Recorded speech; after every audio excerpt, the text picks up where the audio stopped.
Good morning, children. Today's topic is spherical mirror.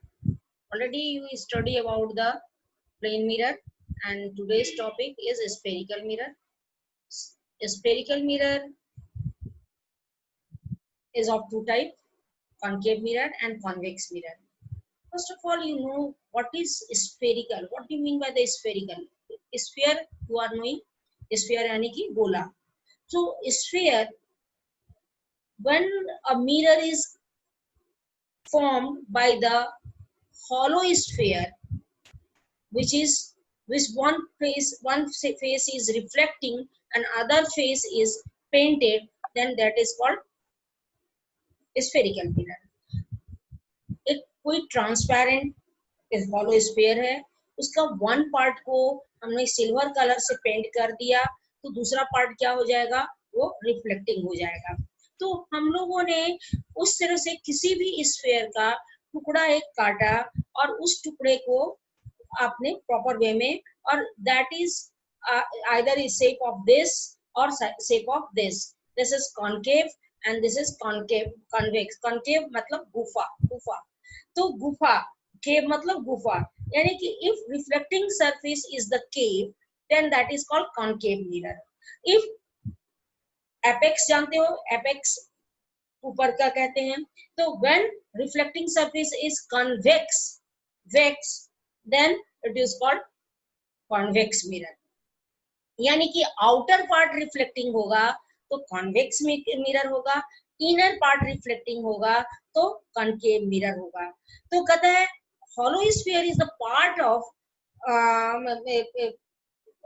spherical mirror is the part of hollow sphere which one side is reflecting and other side is painted. यानी हम ही लोग को बनाना है, एक side को painted बनाना है और दूसरे साइड को रिफ्लेक्टिंग.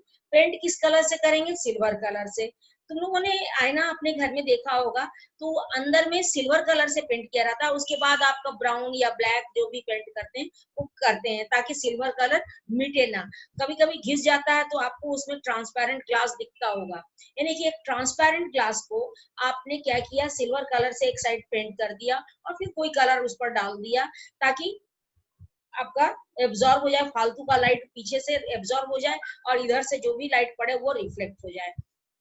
तो हम लोग क्या करते हैं कि उस तरह का जब कोई स्फेरिकल शेप का ट्रांसपेरेंट रहेगा, ट्रांसपेरेंट प्लेन रहेगा, तो उसका एक साइड को पेंट कर देंगे और दूसरे साइड को हम लोग रिफ्लेक्टिंग बना लेंगे.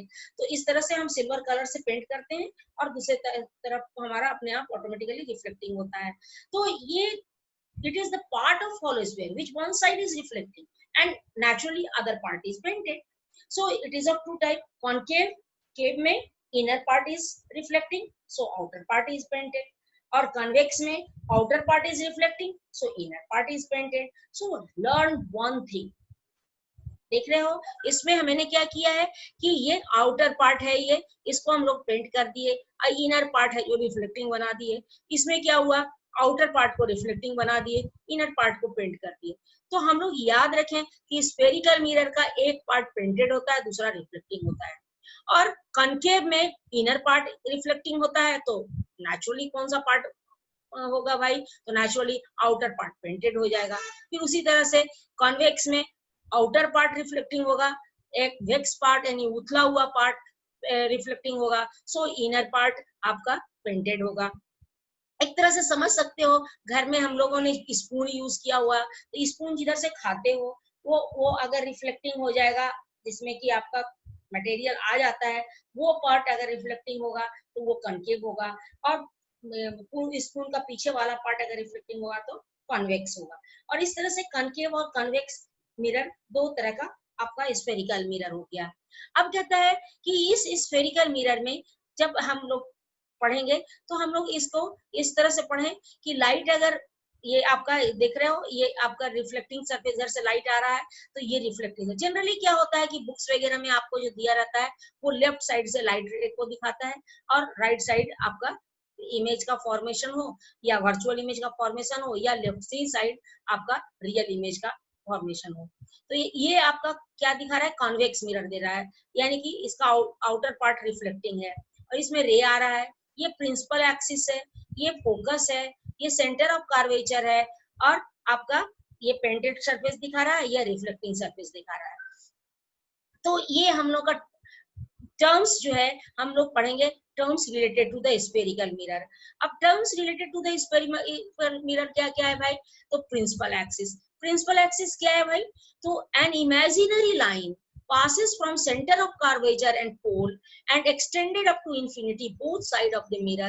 Generally it is represented by xx dash. अब जरा सा हम फिर से जाते हैं पीछे, ये आपको दिख रहा है, ये आपका क्या है कि कॉन्केव है या कॉन्वेक्स है, तो हमारा पोल जो होगा वो यहाँ पे होगा और सेंटर ऑफ कर्वेचर ये आपका यहाँ पे होगा, और इसमें भी उसी तरह सेंटर ऑफ कर्वेचर यहाँ होगा और पोल जो है ये मिरर पर होगा, और ये इन दोनों से जो लाइन गुजरेगा वो हम इसको हम लोग क्या कहेंगे? ये हम लोग कहेंगे प्रिंसिपल एक्सिस। प्रिंसिपल एक्सिस हम लोग का हो गया। अब है कि एक्स एक्स डैश से इसको रिप्रेजेंट करते हैं।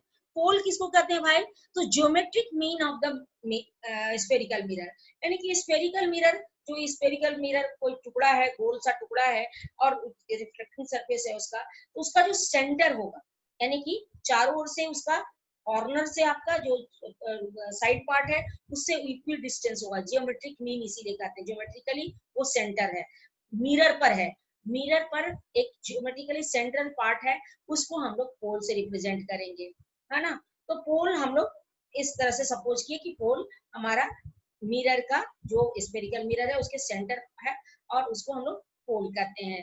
Centre of curvature, centre of curvature कहता है कि centre of that hollow sphere which has mirror is the part, यानी कि कोई हॉलो स्फीयर होगा जिसको हम लोग काट के इसको स्फेरिकल मिरर बनाए हैं, तो स्फेरिकल मिरर बनाने के जिस हॉलो स्फीयर का टुकड़ा था ये, उस हॉलो स्फीयर के सेंटर को सेंटर ऑफ कर्वेचर कहेंगे और इसको सी से रिप्रेजेंट करेंगे, और जो रेडियस ऑफ कर्वेचर होगा उस हॉलो स्फीयर का, उसका हम लोग रेडियस ऑफ कर्वेचर कहेंगे और इसको आर से रिप्रेजेंट करेंगे।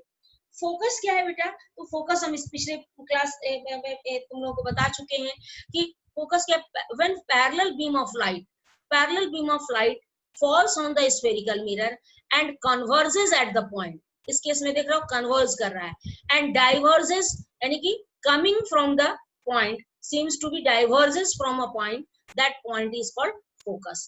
तो हम लोगों को यहाँ पे आपको देखो कि आपका when parallel beam of light falls on spherical mirror after reflection, it converges at a point in concave mirror or seems to be diverging in convex mirror from a point, then point is defined as focus and generally represented by f। फिर focal length, distance between pole and focus is defined as focal length and it is represented by small f। तो ये हम लोगों का जो चल रहा है, ये हम लोगों का डिफरेंट पार्ट, ये आपका डिफरेंट पार्ट आप लोगों को जो है ये चल माने आप लोगों को ये इम्पोर्टेंट पार्ट है, और ये जब भी हम स्फेरिकल मिरर या स्फेरिकल लेंस पढ़ेंगे तो हम लोगों को इसको देखना होगा, ठीक है ना। तो हम लोग इसको देखेंगे। अब हम लोग को कहता है कि हम लोगों को कोई भी इमेज मिरर के सामने अगर बनाना है या मिरर के पीछे बनाना है तो मिनिमम 2 रेज, तुम लोगों को हम उसमें भी बता चुके हैं, प्लेन मिरर में भी बता चुके हैं, तो इसमें भी कम से कम 2 रे दिखाना होगा। अब ऐसे ही 2 रे कहाँ से ले, क्योंकि स्फेरिकल मिरर है। अब इसमें पिन जो है वो लगाएंगे भी तो स्फेरिकल मिरर हमारे प्लेन पे तो खड़ा होगा नहीं, तो हम लोग कहीं ऊंचा में, तो हम लोग और प्रिंसिपल एक्सिस इमेजिनरी लाइन है, तो हम लोग कैसे लगाएंगे? तो इसके लिए हम लोग कहता है कि मिनिमम 2 रेज को हमको दिखाना पड़ेगा, और रेज के लिए हमने rules to draw the ray diagram बनाया, और उसमें हमने कुछ रे जिसकी फिक्स्ड पोजीशन है आफ्टर रिफ्लेक्शन उनको हमने लिया। A ray parallel to the principal axis falls on the mirror after reflection passes through the focus in concave mirror and seems to be coming from the focus virtually in convex mirror।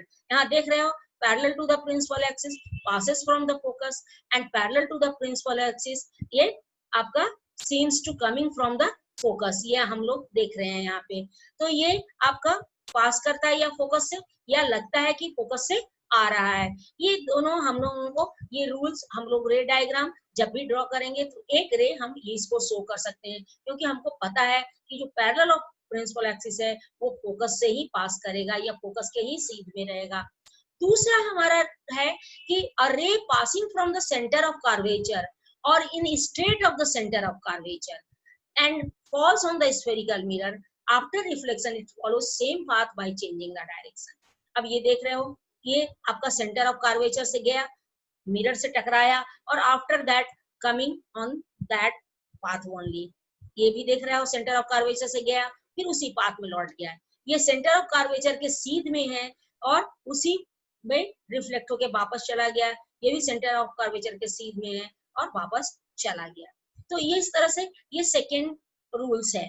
Third हम लोगों का है कि rules of रे diagram में a ray passing from the focus or in straight of focus and falls on the spherical mirror after reflection it is parallel to the principal axis and then just reverse first case का, यानी कि parallel to the principal axis passes from the focus and ray coming from the focus after reflection parallel to the principal axis।